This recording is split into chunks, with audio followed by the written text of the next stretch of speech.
is Hannah Park out by Mayport. Came over here to have some lunch, enjoy the surf. I was thinking about fishing this afternoon, but the surf's up pretty good, so probably no fishing, which will be fine. I'll take plenty of time working on the video I have planned for us today. It's been a while since I was on camera. A lot of stuff I've been working on. Mostly is getting my vehicle set up for extended trips, and I also had to do some work on the canoe. So that's all completed, and I'm getting ready to go out and do things again. Before I start, I wanted to do a walk around on my truck and show you the modifications I've made to support day trips and extended travels. A little bit overlanding, a little bit of adventure, and not afraid to stay in a hotel every now and then.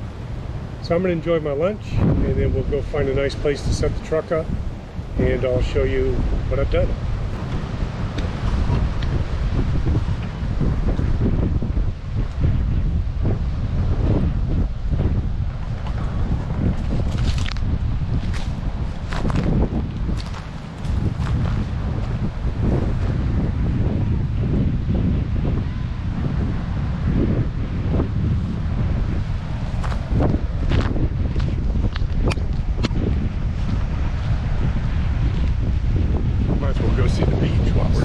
Doing well.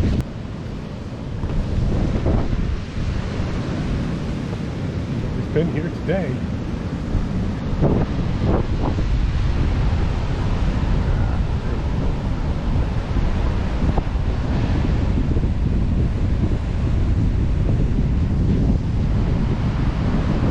It's Atlantic Beach, Jacksonville Beach down there.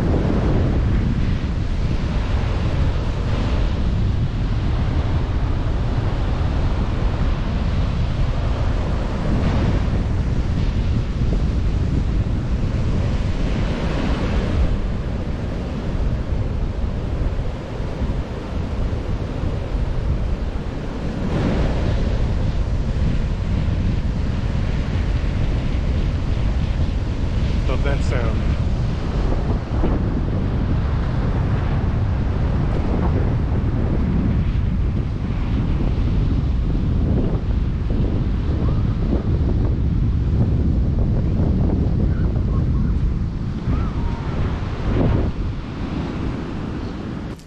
I think this spot's going to have to work for us today.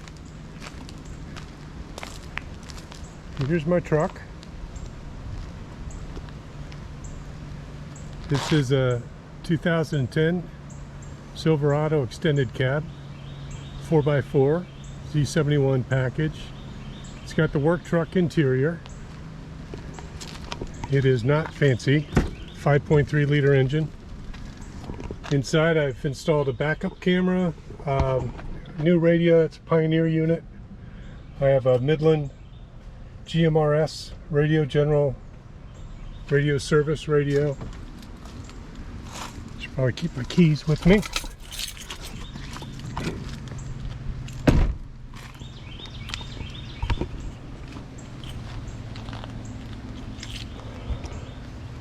It's got a Rancho. It's got a Rancho quick lift on it, which has adjustable shock absorbers. In back, I've got matching RS 9000 shocks, and I installed an additional inch. Pulled out the 1-inch blocks and put in 2-inch blocks. It just keeps the rake correct for towing and actually putting the vehicle to use. As you'll see, I've got some weight on it. Up front, I installed a Warn winch, and we'll go ahead and pop the hood real quick. This is the GMRS antenna. It's the 6 dB gain antenna. I made a little aluminum mount for it.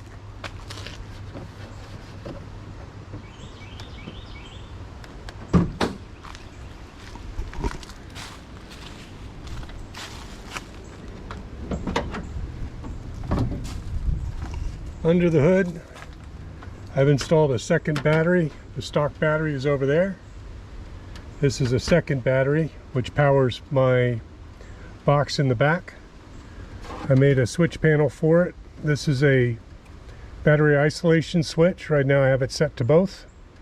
And then this is a circuit breaker that disconnects power going to the back. And when it is in this configuration, this battery charges in parallel with that battery, and they are both used to run the winch if the truck is disabled and I have to winch out on battery power alone. So I also installed a winch cutout switch up there. And otherwise, the truck came with this air raid intake, which just removes the big mess of a intake track that comes with the stock truck. Otherwise, the engine's pretty much stock. I do have a software modification that turned off the displacement on demand, so it operates in V8 mode all the time. And I find that I don't have any reduction in gas mileage at all. I just don't really bother me having it go down to V4 mode. So simple under the hood.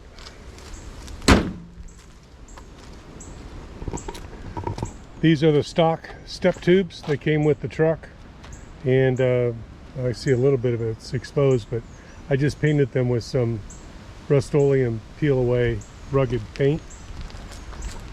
The tires are the stock Silverado spare tire, which I'm using as a rim, the steel rims, and then those are 33 by 11 and a half, I believe. The actual size is an LT 285/70/17. These are big enough to give me the height, but they're not a whole, 33 by 12.5 that rubs everywhere. These do rub just a little tiny bit in the back, and I may be working to fix that. Okay, so on the back, I installed a Lear 100 XR top, and I put a Rhino rack with some custom attachments on top of it myself instead of getting the roof rack from Lear. Mostly because I already had the roof rack from my previous truck, which is a whole nother story. But I've gone ahead and unlocked all these so we can open them up. We'll go ahead. This has the wind doors on it, which is great. They allow you to open up your ventilation, built-in screens, so that's really handy. You can adjust them from inside and out. We'll go ahead and leave them open for this.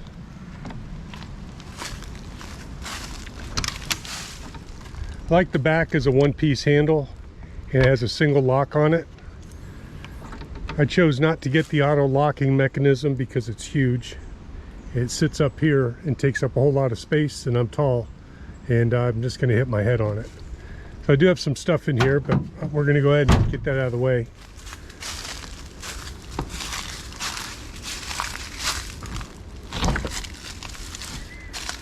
So there we go.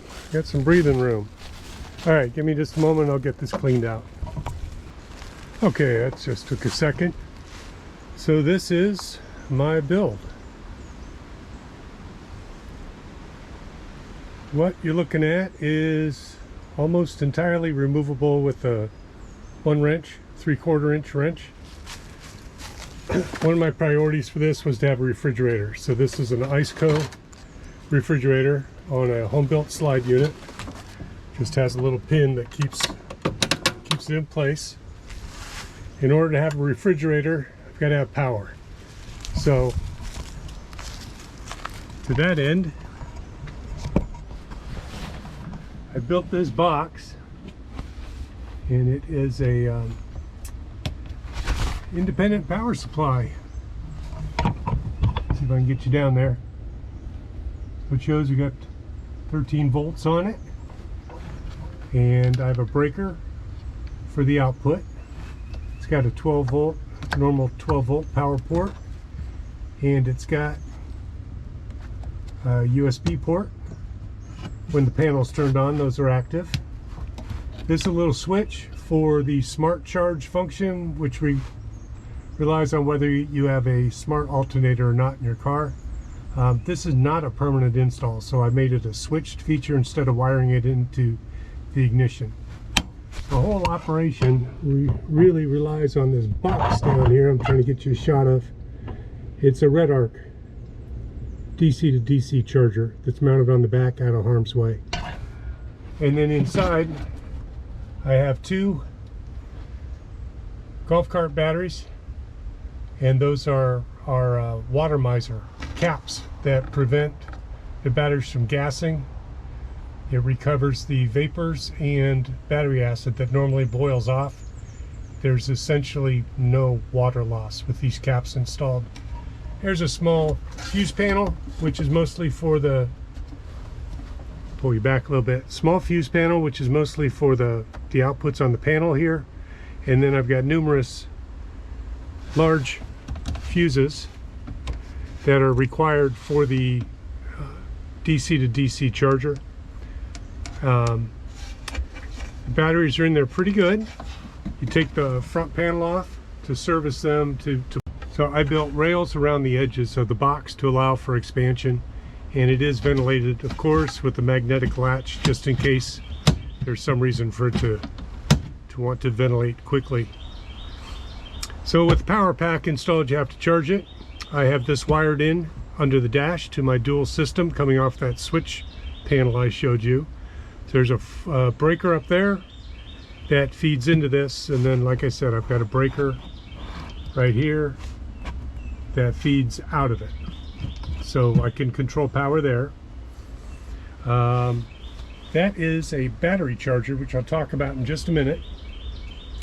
And the primary power system is over there in the corner of the camper shell. So what I can show you here with this is got a meter that tells me what's going on. We'll go ahead and open this up real quick.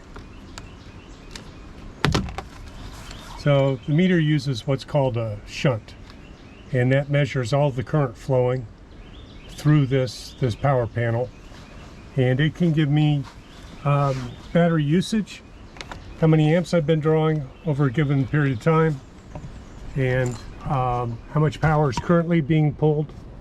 So right now I'm pulling 4.7 amps, and that's because my refrigerator is in high mode.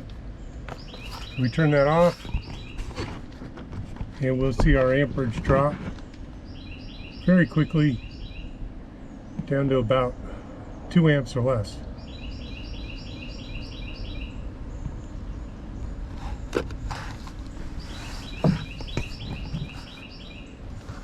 So I've got lighting installed. It's got a remote. I keep it set to green for the most part. So it gives me a nice green light for night. And what's nice about these lights is that when you turn them off, they remember what they were set to last time, so you don't have any surprises. I've got the refrigerator on a switch. I'll slide the fridge out and show you the power setup for that in just a moment. And I also have a fresh water setup.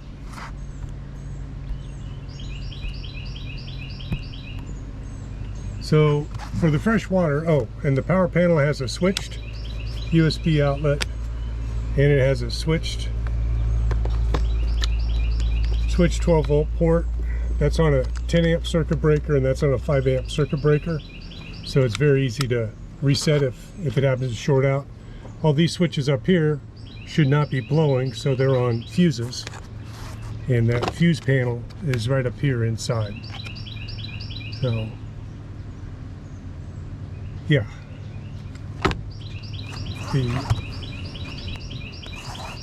So the camper shell comes with this wiring box, and I pulled it off the side of the camper here and relocated it underneath, which works for me. Moving over here, I've got an AC outlet on the outside that accepts a standard extension cord. going to slide the refrigerator out of the way. So the extension cord has two outlets on it. There's one here. Sorry.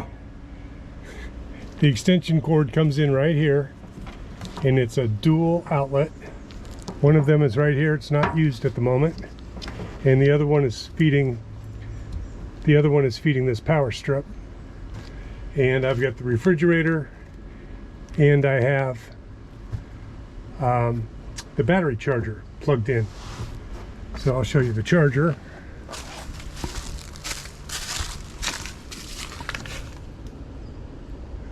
So the charger is here. It's a no-code Genius 10, and that's a 10 amp charger that runs over to the power box. And when I'm home and plug this in, that keeps the batteries topped off. And it also, the AC runs the refrigerator directly so that I'm not using any power from the truck while I'm parked at the house. And then for my water system, this is popular for a lot of folks. I built the water can. These are our military style surplus water cans.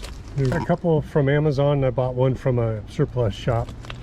It's got a pump in it down at the bottom.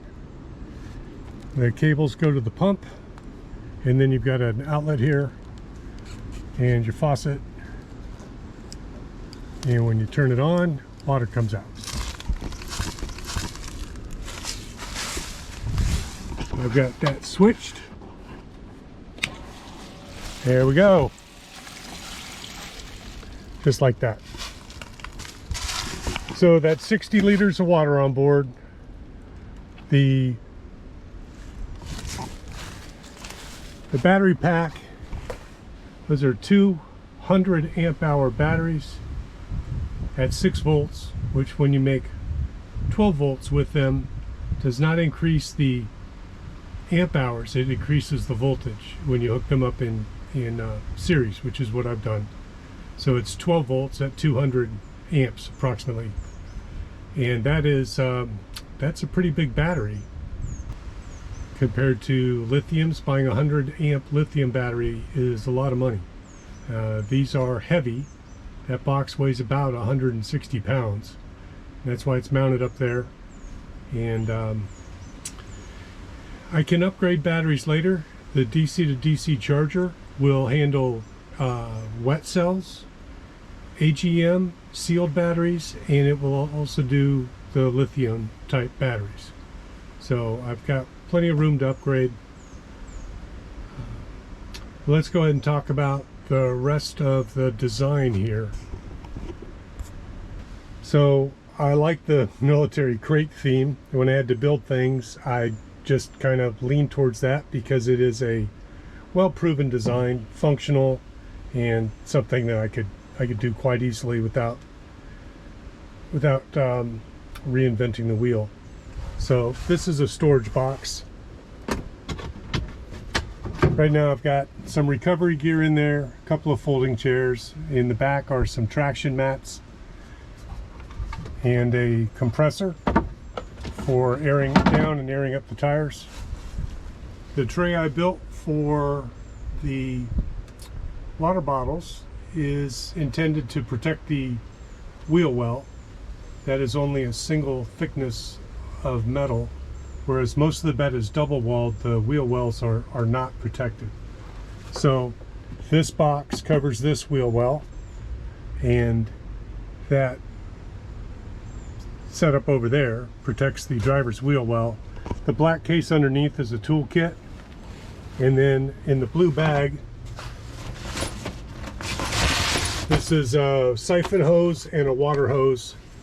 So it's a gasoline siphon hose for when I'm carrying my fuel can, and then it's also a water hose for gravity feeding water out of these cans in case the pump goes bad. I did relocate my spare into the bed because when you are off in the sand or most likely the mud and you are aired down, if you get a flat, it's very difficult to get under the vehicle and get the spare out. So I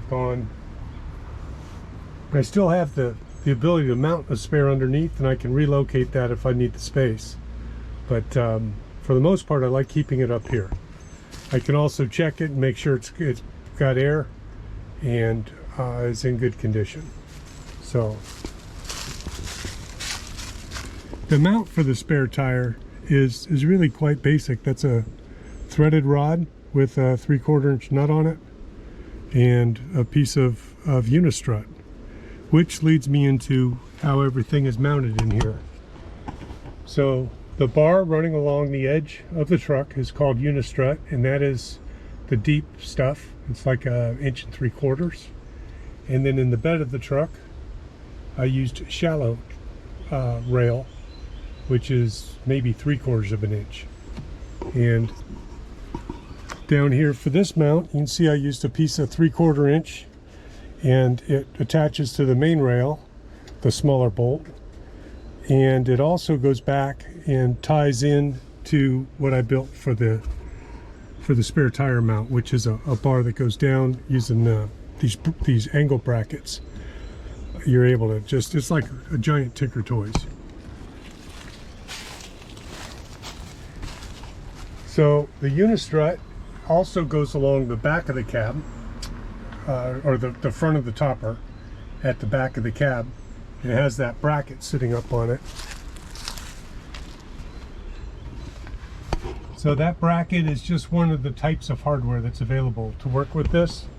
This material is used in the electrical industry, hanging wires behind the scenes, up in the overheads, and in electrical distribution, hanging conduit, doing stuff like that.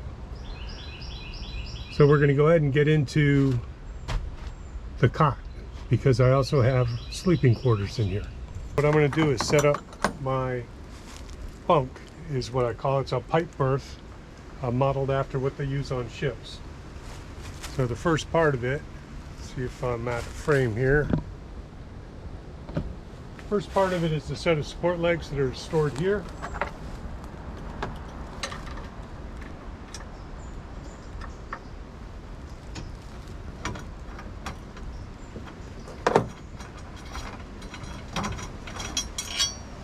Just unbolts. These are the nuts that fit inside the super strut. You put it in and then turn it, and then it can slide up and down. And when you tighten it, the little teeth in there grab the strut rail.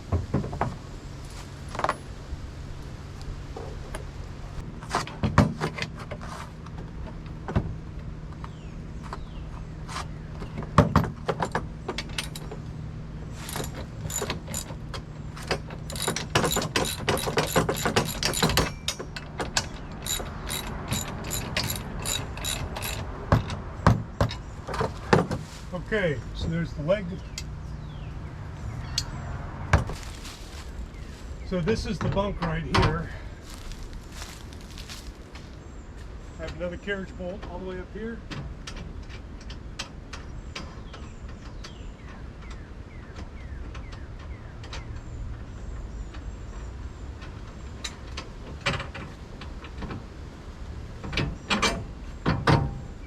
There we go, they're loose.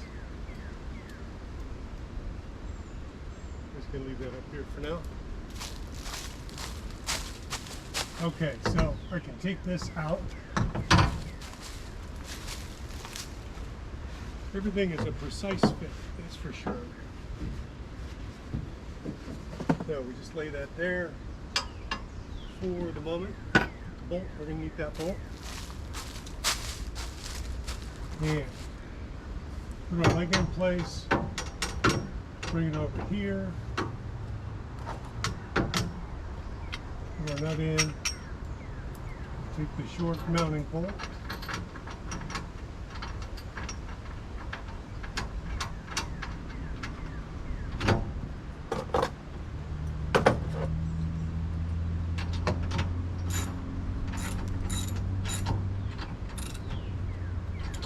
Okay.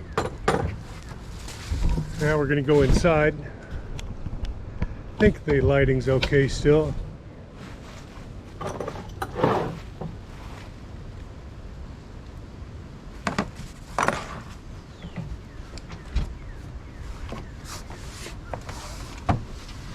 So I fit mostly.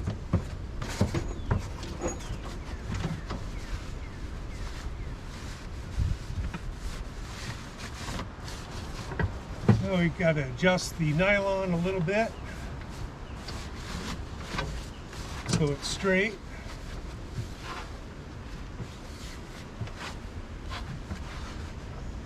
When we come up here, we put our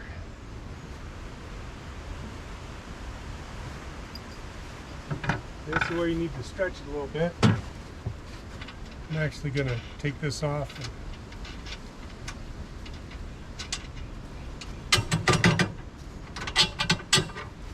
I'll leave this end loose. I'll get this end in first.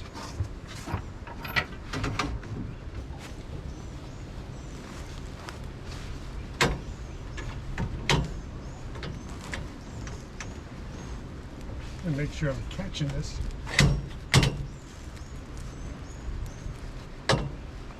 There we go. That one's good.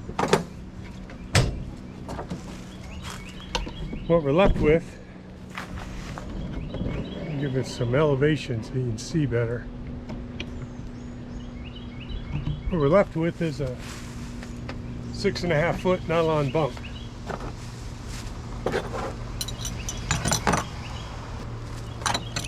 And I made this so that the back closes. There's a nice little gap there. You're not going to break your window. I'm not going to break my window. And then a few things out of my pockets here.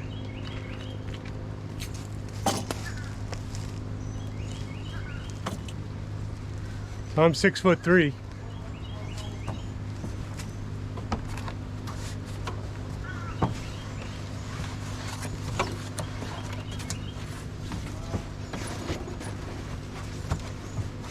Turn around here.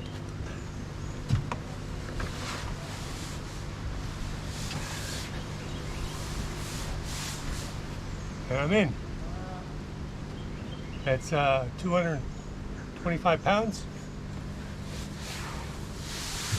I can lay sideways. And close my window. Close the top.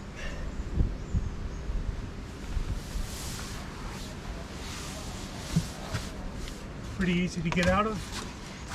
And there's just enough room to slide in and out.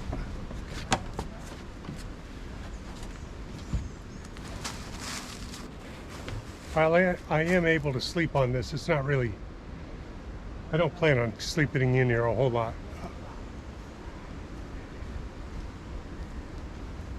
This was really built as a place to take a break and short-term use. I much prefer sleeping in a tent. That's why there's a luggage rack on top, is I've got a very nice folding tent. I'm trying to remember the name of it. It's a clam. That gives me 7 feet of headroom inside. It's a 13-foot diameter yurt, basically. So that's really my preferred way to sleep. But this does work as a place to take a nap, especially on a road trip or if I'm out fishing and just need to get out of the heat and take a break for a little bit. Last things to mention, I was going to go ahead and set the Shady Boy up, so we'll kill the camera and get set up for that shot. It's made in the Northwest. So inside is the awning, which is folded in thirds, the lines, and then the package of poles. So I'm going to set those over here on the tailgate. I'm flipping it. And It's been a while since I had this set up, so it needs to air out. It's 2 thick poles. Get your...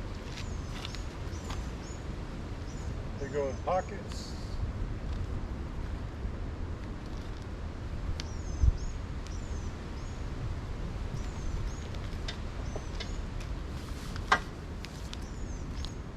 This block is drilled just like that.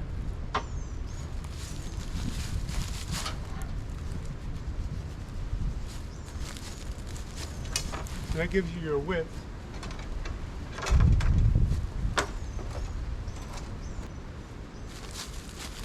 And a long pole, 2-piece pole.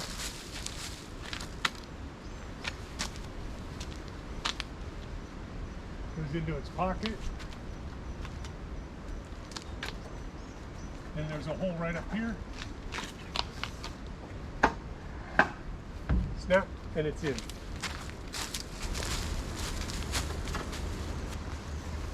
So that one slid right in. That's how it's supposed to go.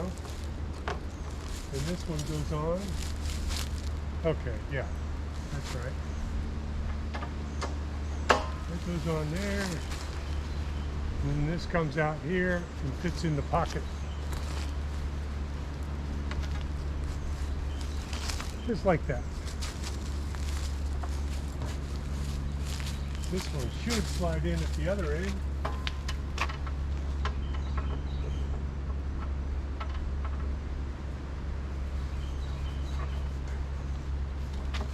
There it goes.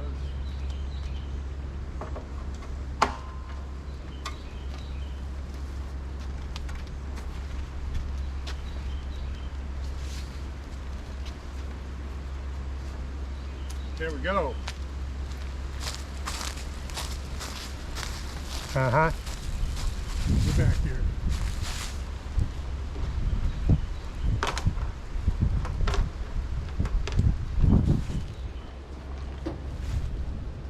Yeah, normally you are supposed to sort these out before you set it up. I was just a little out of order here. Okay, no big deal. We're going to take this one. We're going to clip it on.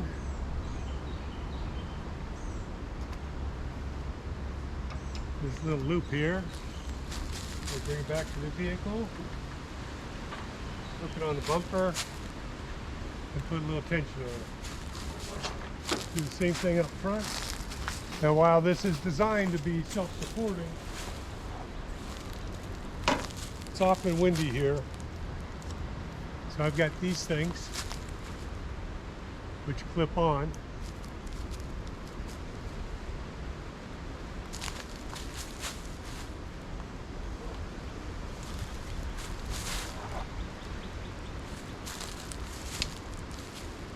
They have a little O-ring on this pole so that they don't come apart.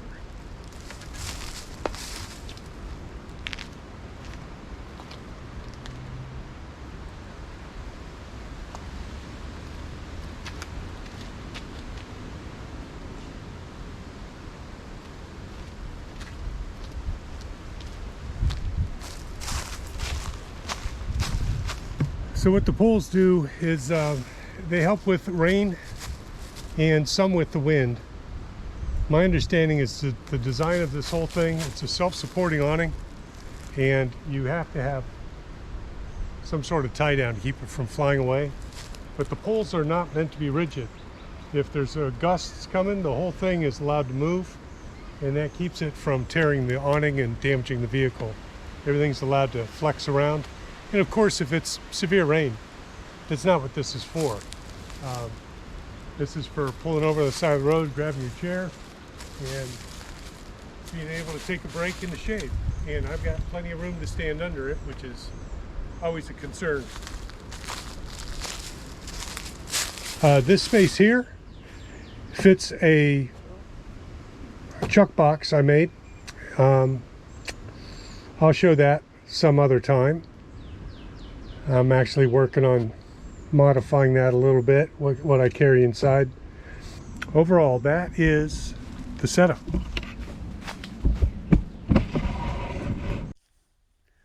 Whew, I have just finished editing this walkthrough video. Realized I really didn't film a closing. There's quite a bit that went into all this. So let me know what questions you have. And if you'd like me to do a video on a particular subsystem or talk some about the wiring and the tools I use for putting all that together.